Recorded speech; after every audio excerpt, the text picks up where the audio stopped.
लेकिन शुक्रनाश जो कि युवाओं में बहुत बड़ी क्षति पहुंचा रही है। और शुक्रनाश केवल पाइल्स नहीं, अनेक प्रकार की समस्याओं को प्रकट कर रही है ना। प्राइवेट पार्ट को रद्द कर दे रहा है, गुदा मार्ग को नष्ट कर दे रहा है, पाचन तंत्र को नष्ट कर दे रहा है ना, फेफड़ा कमजोर हो जा रहे हैं, दौड़ने की क्षमता नष्ट हो जाती है, काम करने की क्षमता नष्ट हो जाती है, सोचने समझने की क्षमता नष्ट हो जाती है, आंखों की रोशनी नष्ट हो जाती है, चश्मा लग रहा है। भाई जी आज का मेरा ये सवाल है कि आज के टाइम में बवासीर होने का मुख्य कारण क्या है? आज के समय में बवासीर होने का मुख्य कारण क्या है ना। तो देखिए बंधु, आयुर्वेद कहता है ना कि गलत खान पान के कारण है ना, पेट की जब जठराग्नि मंद हो जाती है ना, तो अर्श रोग की उत्पत्ति हो जाती है ना। अर्श वही बवासीर, अर्श मतलब बवासीर। हाँ, आयुर्वेद में बवासीर को अर्श कहा गया, अर्श रोग है ना। तो गलत खान पान के कारण है ना, गलत दिनचर्या के कारण, गलत रहन सहन के कारण जब पेट की जठराग्नि मंद हो जाती है तो बवासीर की समस्या, अर्श की समस्या उत्पन्न हो जाती है ना। और बहुत अधिक रूखा सूखा खाने से, यानी बहुत अधिक ड्राई खान पान के सेवन से, यानी ऐसा खान पान खा रहे हैं जिसमें कोई रस नहीं है ना, बहुत अधिक सूखा सूखा सा है ना।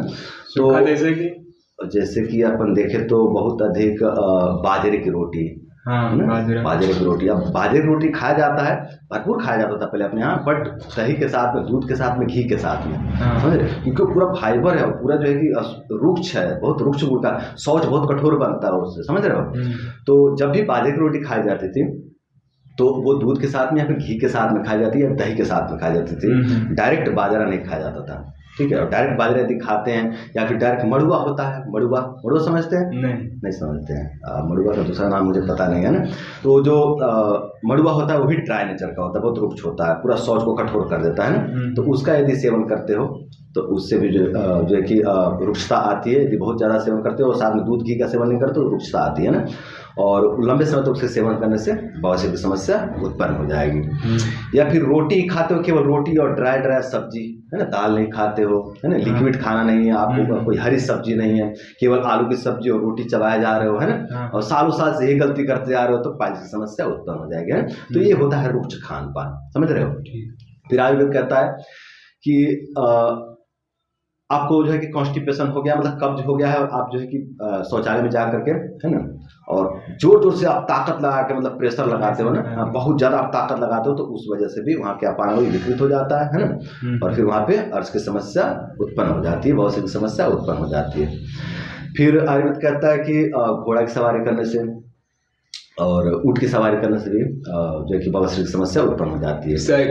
साइकिल, हाँ, मतलब अब आज के समय में तो यही है ना, मतलब ये जब ग्रंथ लिखा गया तो तब तो साइकिल नहीं चलती थी है ना, तब तो जो है कि गाड़ियाँ नहीं चलती, तब तो ऊँट और जो है कि घोड़े ही से लोग सवारी करते थे ना। तो जो है कि आज के समय अगर देखें तो जो लोग साइकिल चलाते हैं उनको पर ये बात लागू हो जाती है। मतलब अगर बहुत आप साइकिल चलाते हो और उबड़ खाबड़ रास्ते पर चलते हो तो उससे पाइल्स की समस्या होती है। गुदामार में चोट लगता है ना, तो गुदामार में चोट लगता है तो वहाँ की जो अपानवायु हो विकृत हो जाती है ना। जब अपानवायु विकृत हो जाती है तो पाइल्स की समस्या उत्पन्न हो जाती है ना।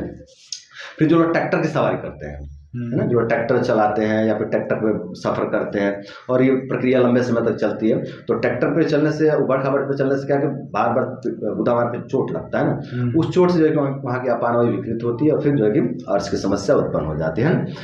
और जो लोग बहुत अधिक मांसाहार का सेवन करते हैं, जो लोग बहुत अधिक मिर्च मसाले का सेवन करते हैं है ना, बहुत, हाँ, उनको भी जो है कि पाइल्स की समस्या उत्पन्न हो जाती है, क्योंकि इतना जो है कि गुरु भोजन से, भारी भोजन से पेट की जठराग्नि मंद पड़ जाती है ना, और उसका डाइजेशन तो होता नहीं, पचता नहीं है। मांस, चिकन, मटन ये सब कोई पचा नहीं पाता है, कोई भी नहीं पचा पाता है, समझ रहे हो।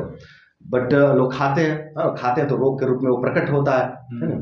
तो बहुत अधिक मांस, चिकन, मटन के सेवन से भी जो है कि अर्श की समस्या उत्पन्न हो जाती है। बहुत अधिक मिर्च मसाले के सेवन से भी अर्श की समस्या उत्पन्न हो जाती है ना। और ऐसे और भी कई कारण हैं, आयुर्वेद में कई कारण बताए गए हैं अर्श की, है ना।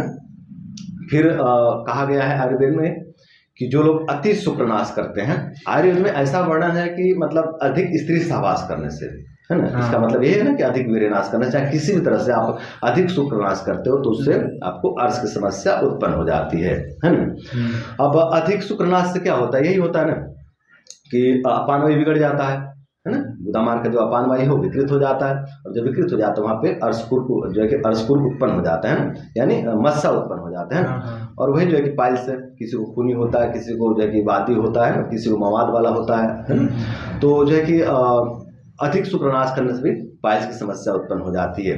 और आज के समय की आप बात कर रहे हैं कि आज के समय में प्रधान कारण क्या है इसका, है ना, तो आज के समय प्रधान कारण है शुक्रनाश, समझ रहे हैं। आज के समय में शुक्रनाश के कारण ही सबसे ज्यादा पाइल्स की समस्या उत्पन्न हो रही है। अगर देखा जाए तो 16 वर्ष के लड़के के अंदर पाइल्स की समस्या दिख रही है ना, 18 वर्ष के बच्चे को पाइल्स हो जा रही है, 20 वर्ष के बच्चे को पाइल्स हो जा रही है, 22-25 वर्ष के युवा को जो है कि पाइल्स की समस्या हो रही है ना। तो जो है कि इतना युवा अवस्था की उम्र में जो है कि बहुत ज़्यादा पाइल्स हो रहा है। इससे अगर अच्छा देखा तो अपन तो अपने पूर्वज लोग हैं, है ना, 70 साल के हो गए, 80 साल के हो गए, अभी भी उनको इस तरह कोई दिक्कत नहीं है ना। वृद्धों में जितना पाइल्स की समस्या नहीं दिख रही है ना, उससे ज्यादा युवाओं में आज के समय पाइल्स की समस्या दिख रही है, समझ रहे हैं। तो इसका प्रधान कारण है शुक्रनाश। गलत खान पान तो है ही एक कारण है, बट प्रधान कारण यहाँ पे शुक्रनाश है। शुक्रनाश से गुदा मार्ग पूरा सूख जाता है, पूरा शरीर सूख जाता है। गुदा मार्ग में भयंकर तरीके से बात उसका प्रकोप हो जाता है ना, पूरे शरीर में बात उसका प्रकोप हो जाता है, गुदा मार्ग सूख जाता है। जो गुदा मार्ग सूख जाता है तो वहाँ पे जो कि वो विकृत हो जाता है गुदा मार्ग, फिर वहाँ पे अर्श की समस्या उत्पन्न हो जाती है। कुछ लोग सर ऐसे भी हैं कि जिन्होंने शुक्रनाश नहीं किया है। हाँ सही बोल, मतलब उनको भी ये इसी उम्र में मतलब ये हाँ बात सही है आपकी। कुछ लोग ऐसे भी हैं जिन्होंने इस तरह की गलतियां नहीं करी है, है ना, जो है कि मास्टरबेट नहीं करे हैं, शुक्रनाश नहीं किए हैं, स्त्री सहवास नहीं किए हैं, फिर भी उनको जो है कि समस्या उत्पन्न हो जाती है अर्श की, है ना। तो यहाँ पे और भी कारण है, गलत खान पान भी है ना, गलत खान पान रहा है या फिर रूखा सूखा खाना खाए हैं ना। और कई लोगों में तो कोई गलतियां नहीं है, खान पान भी ठीक ठाक रहा है, सब कुछ ठीक है, ब्रह्मचर्य भी ठीक है, फिर भी अर्श की समस्या उत्पन्न हो जाती है। तो यहाँ प्रारब्ध, हाँ यहाँ पे प्रारब्ध भी जो है कि मायने रखता है ना। मान लो यदि पूर्व जन्म हम कुछ अधर्म कुकर्म करके आए हैं तो उसे इस जीवन में तो भोगना पड़ेगा ना, है ना, आप उससे तो बच नहीं सकते ना।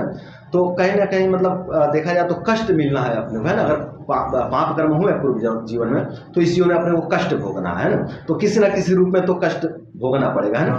तो जो है कि प्रारब्ध भी एक कारण होता है, पर आज के समय में पाइल्स होने का प्रधान कारण जो है कि वो शुक्रनाश है। हाँ, तो जो है कि इस तरह से गलत खान पान के कारण भी पाइल्स हो जाता है, बवासीर हो जाता है ना।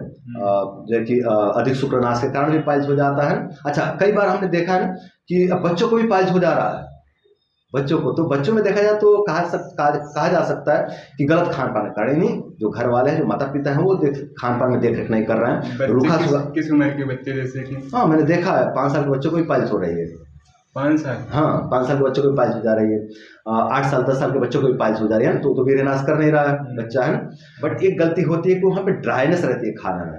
मैंने देखा है जिन बच्चों को भी इस तरह की समस्या हुई है ना, मैंने उनके घर वालों से पूछा है तो पता चला है कि मतलब फल फ्रूट कुछ नहीं खाता है ना, रूखा सूखा खाता है, बाहरी का खाना मतलब जैसे चाउमीन पिज्जा बर्गर ये सब बच्चे खा रहे हैं ना। तो उस कारण से जो है कि पाइल्स की समस्या उत्पन्न हो रही है बच्चों में भी, है ना। तो आज के समय में जो है कि देखा जाए तो खान पान भी बहुत बिगड़ा हुआ है, बहुत बिगड़ा हुआ है। लोग चाउमीन पिज्जा बर्गर समोसा पकौड़ी ये सब खा रहे हैं ज़्यादा करके, है ना। तो वो भी एक कारण है ना, वो भी बहुत बड़ा कारण है। लेकिन शुक्रनाश जो कि युवाओं में बहुत बड़ी क्षति पहुंचा रही है। और शुक्रनाश केवल पाइल्स नहीं, अनेक प्रकार की समस्याओं को प्रकट कर रही है ना। प्राइवेट पार्ट को रद्द कर दे रहा है, गुदा मार्ग को नष्ट कर दे रहा है, पाचन तंत्र को नष्ट कर दे रहा है ना, फेफड़ा कमजोर हो जा रहे हैं, दौड़ने की क्षमता नष्ट हो जाती है, काम करने की क्षमता नष्ट हो जाती है, सोचने समझने की क्षमता नष्ट हो जाती है, आंखों की रोशनी नष्ट हो जाती है, चश्मा लग रहा है ना। ये जो शुक्रनाश की जो आदत है ना बाबू, ये बहुत ही डेंजरस समस्या उत्पन्न कर रही है शरीर में। मतलब अनेकों प्रकार की जो व्याधियों को उत्पन्न कर रही है, केवल पाइल्स से नहीं, अनेकों प्रकार की समस्याओं को प्रकट कर रही है ना।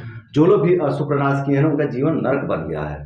उनका जीवन एकदम मतलब पूरे शरीर में रुक्षता आ गई, शरीर भयंकर तरीके से बात तो उसका प्रकोप हो जाता है, पूरा गुदा मार्ग विकृत हो जाता है, पूरा दिमाग मतलब पूरा पैर से लेकर के सर तक की जो है कि मतलब विकृति उत्पन्न हो जाती है, असंख्य प्रकार की समस्या उत्पन्न हो जाते हैं इस शुक्रनाश के कारण, है ना। तो पाइल्स का जो है कि प्रधान कारण ये शुक्रनाश ही है ना। अगर बात करें कि इसका चिकित्सा क्या करें, इसका चिकित्सा कैसे होगा, तो इसका प्रधान चिकित्सा है ब्रह्मचर्य, समझ रहे हो। यदि पाइल्स की समस्या हो गई है ना, तो इसका प्रधान चिकित्सा है ब्रह्मचर्य। और किसी भी कारण से पाइल्स की समस्या उत्पन्न हुई है ना, तो उसका प्रधान चिकित्सा ब्रह्मचर्य ही होगा। चाहे वो रूखा सूखा खाना खाने से हुआ हो, है ना, चाहे गंदा खाना खाने से हुआ हो, है ना, चाहे बहुत अधिक तीखा तला खाने से हुआ हो, है ना, चाहे किसी भी कारण से हो, चाहे शुक्रनाश से हुआ हो, है ना, चाहे ट्रैक्टर की सवारी करने से हुआ हो, चाहे साइकिल की सवारी करने से हुआ है ना, चाहे किसी भी कारण से पाइल्स की समस्या हुई हो, उसका प्रधान चिकित्सा ब्रह्मचर्य होगा। अब ब्रह्मचर्य से होगा ये ना बंधु कि गुदा मार्ग में एक प्रकार का चिकनाई मिलेगा, एक प्रकार का स्निग्धता मिलेगा, वहाँ भी बल भी मिलेगा वहाँ पे, है ना। तो उस चिकनाई से गुदा मार्ग थोड़ा सा सॉफ्ट होगा, समझ रहे हैं। और कब्जियत में भी राहत मिलता है ना। आंतों को भी जो है कि चिकनाई मिलेगा, है ना। तो जो कब्जियत की समस्या हो रही थी उससे छुटकारा मिलेगा, है ना, ब्रह्मचर्य से। और जो वहाँ पे गुदामा में सूखापन आ गया था वहाँ पे जो है कि गीलापन आ जाएगा, स्निग्धता आ जाएगी ब्रह्मचर्य से, ना। तो उस पाइल्स की मतलब पाइल्स की समस्या में जो है कि काफी हद तक राहत मिलने लग जाएगा ब्रह्मचर्य से। और कई जनों को जो है कि किसी औषधि की सहायता नहीं लेनी पड़ेगी, केवल ब्रह्मचर्य से उनका पाइल्स धीरे धीरे पूरी तरह से नष्ट हो जाएगा यदि ब्रह्मचर्य का पालन करते हैं तो, है ना। और आयुर्वेद कहता है कि जो अपान वायु बिगड़ गया है ना उसका अनुलोम करो, यदि अर्श को ठीक करना है तो, यदि बवासीर को ठीक करना है तो, है ना। तो औषधि में यदि औषधि कुछ लेना हो तो पहले चिकित्सा ऐसा ले जिससे अपान वायु अनुलोम होता हो, जैसे कि सेब। सेब के सेवन करने से अपान वायु अनुलोम होता है। यदि सेब का प्रतिदिन एक सेब का सेवन करते हैं ना, चबा चबा के खाते हैं ना, जिनको भी पाइल्स की समस्या हो गई है उनको सेब का सेवन जरूर करना चाहिए। सेब से होगा ये कि आंतों का मूवमेंट बढ़ेगा, गति बढ़ेगा, है ना। और अपान वायु भी अनुलोम होगा, आंतों का बल भी बढ़ेगा, है ना। और जो आंतों में सूखापन आ गया था, ड्राइनेस आ गया था, वो ड्राइनेस भी नष्ट होगा, है ना, सेब के सेवन से। तो हर तरह से देखा जाए तो पाइल्स में लाभकारी है सेब। फिर से आपका है अनार, है ना। अनार जो है कि वायु को अनुलोम करेगा, आंतों को स्निग्धता भी देगा, आंतों को बल भी प्रदान करेगा, है ना। और जो आंतों में चिपचिपापन आ गया है, जो मल फंसने की समस्या हो रही थी उसको भी नष्ट कर देगा, है ना, अनार। तो इस तरह से अनार भी लाभकारी है। फिर है अपना एक है वातानुलोमक औषधि गोखरू, है ना। गोखरू का सेवन कर सकते हैं, गोखरू का सेवन करके वायु का अनुलोम कर सकते हैं। तो गोखरू का सेवन भी करके जो है कि वायु का अनुलोम कर सकते हैं। और जब वायु अनुलोम हो जाए, वायु का अनुलोम का मतलब समझ रहे हैं आप? बाहर निकालना नहीं, वायु का अनुलोम का मतलब होता है ना उसको अपने सही मार्ग पे लगाना, है ना। अपान वायु का सही कार्य क्या है?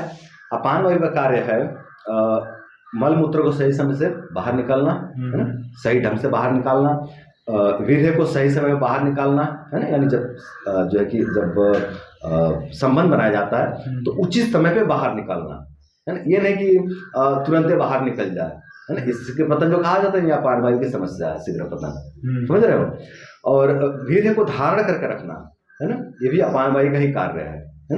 वीर्य को धारण करके रखना, वीर्य को सही समय पे निकालना, ये अपान वायु का कार्य है। मल मूत्र को सही समय पे निकालना, सही समय पे निष्कासित करना, आंतों को बड़ी आंत को सही से मूवमेंट देना, ये जो कि अपान वायु का ही कार्य है ना। और स्त्री में देखा जाए तो गर्भाशय में वीर्य को धारण करना, है ना, गर्भाशय में वीर्य को धारण करना और उसको सही समय पे उस बच्चे को जो है कि सही समय फिर निकालना, यानी जब 9 महीना हो जाता है बच्चा तो उसके बाद उसको सही समय पे बाहर निकालना, ये भी अपान वायु का ही कार्य है ना। तो ये जो कि अपान वायु सही जगह पर रहेगा, सही कार्य करे, है ना, इसको कहते हैं अपान वायु का अनुलोमन। यानी अपान वायु क्या होता है? प्रेरित हो जाता है, ऊपर की तरफ जो है कि चढ़ जाता है, विकृत हो जाता है, प्रतिलोम हो जाता है ना। तो उसको नीचे की तरफ करना, है ना, नीचे की तरफ निकालना, नीचे की तरफ उसको करना है, उसको सही जगह पर लगा देना, ये होता है अपान वायु का अनुलोमन, है ना। तो इस तरह से अपान वायु को पहले अनुलोम करें, है ना, सेब का सेवन करके, है ना, गोखरू का सेवन करके, अनार का सेवन करके, या फिर अभ्यारिष्ट का सेवन करके, त्रिफला का सेवन करके, है ना। त्रिफला भी जो है कि वातानुलोमक है, अभ्यारिष्ट भी वातानुलोमक है, कुमारी आसवा भी वातानुलोमक है ना, पुनः नमरिष्ट भी वातानुलोमक है, सभी 800 वर्ष लगभग वातानुलोमक है। नीचे की तरफ वो जो है कि पुश करते हैं, जो अपान वायु जो प्रेरित हो गया था ऊपर की तरफ ना, उसको नीचे की तरफ प्रेरित करते हैं, नीचे की तरफ लेके जाते हैं, उसको सही मार्ग पर लगा देते हैं, सही ढंग से कार्य पर उसको लगा देते हैं अपान वायु को, है ना। तो ये सभी औषधियाँ जो है कि वातानुलोमक है, तो इसका सेवन करके पहले अपान वायु को अनुलोम करें, है ना। जब अपान वायु अपने सही मार्ग पर चली जाए ना, तो उसके बाद जो है कि अर्शोधनी वटी या अर्शकुठारस जैसे औषधियों का सेवन करें ना। अर्शकुठारस एक बहुत अच्छा पाइल्स को नाश करने वाली औषधि है ना, बवासीर को हरने वाली औषधि है। तो इनका सेवन करके जो है कि आप जो है कि पाइल्स को नष्ट कर सकते हैं, बवासीर को नष्ट कर सकते हैं ना।